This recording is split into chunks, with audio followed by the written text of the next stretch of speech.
Hello everyone, my name is Omkar and today's topic is Waterfall Model, a structured approach to a software development. The Waterfall Model is a linear and sequential approach to software development, often referred to as a traditional methodology. It involves a series of distinct phases that must be completed in order, with each phase building upon the previous one. So now let's see what is Waterfall Model. First, sequential phases. The waterfall model is a sequential process where each phase is completed before moving to the next. Second, structured approach. It provides a structured approach framework for a software development, emphasizing documentation and planning. Well-defined stages. The model defines distinct stages, each with its own deliverable and of the waterfall model. First, requirement gathering. Understanding the client's needs and documentation in detail. Second, design. Developing the architecture and system design to meet the requirements. Third, implementation. Writing the code and building the software application. Fourth, testing. Truly testing the software to ensure it meets the specification. Deployment. Releasing the software to users and making it operational. Sixth, maintenance. Addressing bugs, implementation new features, and maintaining the software over time. Now let's see the steps in detail. Requirement gathering and analysis. User interviews. Gathering input from the intent users of the software. Document analysis. Reviewing existing documents to understand the business process. Prototyping. Creating every early versions of software to get feedback and refine requirements. The next one is design and architecture.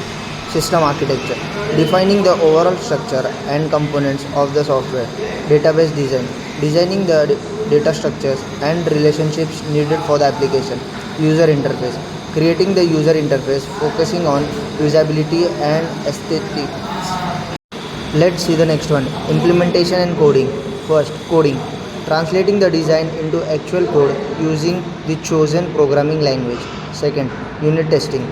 Testing individual components of the software to ensure they work as expected. Integration. Combining different components of the software to create a functional system. Next we have testing and validation. So let's see this. Functional testing. Ensuring the software meets its intended functionality. Performing testing. Evaluating the software speed and efficiency under the different loads. Security testing. Checking the software vulnerability to test security threats. Usability testing. Accessing the user friendliness and ease of use of the software. Let's see the deployment and maintenance. Releasing the software to the production and making it accessible to the user. Addressing bugs, fixing issues, and implementing new features or enhancement. Tracking the software performance and identifying any potential problems. Providing assistance to the user who encounter issues or having questions about the software. Now let's see the advantages of waterfall model. First, structured process.